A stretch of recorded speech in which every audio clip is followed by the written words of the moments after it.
everybody. I've pulled together all my favorite ingredients to make the perfect Bloody Mary recipe. This is one you're gonna wanna have for those game day weekends in the fall, or either when you're out on the lake in the summer and you need that thing to get you going in the morning. This Bloody Mary recipe is going to do it for you. So let's get started. The three things that make the perfect Bloody Mary, in my opinion, are number one, the perfect rimmed glass. So you've gotta get that perfect flavored rim going on. Number two, you've gotta have a great cocktail mix to start out with, a really, really good base. And number three, you've gotta have the ultimate savory, delicious toppers, which I think I have for you right here today. And I've got one that is gonna be surprising and one you may not have thought of or ever heard before. So let's get started making this mix. All right, first off, I learned this a couple of years ago. I would always watch the bartenders and think, how do they rim that glass? What is the secret to that? And y'all, it's so simple. All you have to do is grab a lime, take your glass of choice, any glass will work. You're gonna swirl your lime all the way around your glass, get it nice and coated. And then you're just gonna take and dip it into your salt or sugar of choice. Now for a Bloody Mary, my favorite thing to rim it with is this cocktail rimmer right here. It is delicious. It has the perfect amount of flavor. It's got a little bit of tang to it. It's got some celery salt, some celery seeds, and it's not too hot, but it's got a little bit of spice, so you wanna do that. Then you're gonna take your base. Now, I love a certain base, but if you don't have a base that you love, you can always just take tomato juice and start with that as your base and then build upon that and flavor it as you go.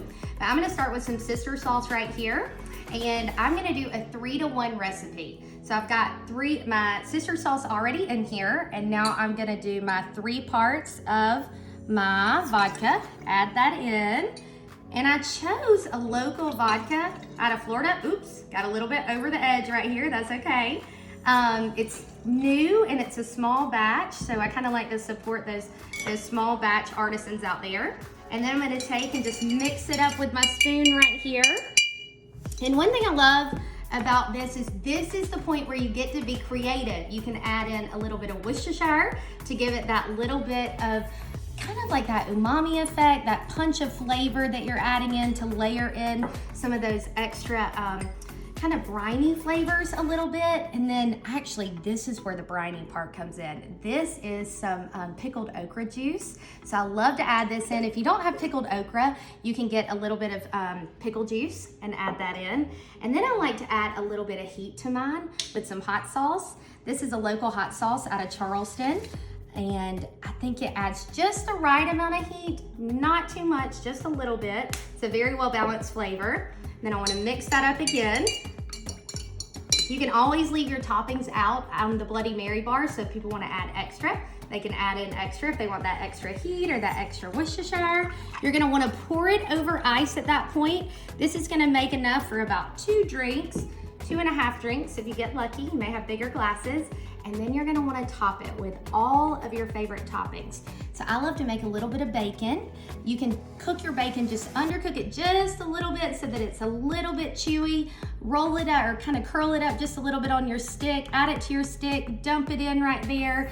Get you some pickled okra, get you some little dill pickles to add to it. And then the ultimate topping, in my opinion, is these little tomato pie tassies. So I made these especially for this drink. You can find this recipe. Actually, I think in my cookbook, I may have this and I may share it a little bit later, but you can take this and add it on right at the end. And then you've got the ultimate garnish for your Bloody Mary. Cheers, y'all.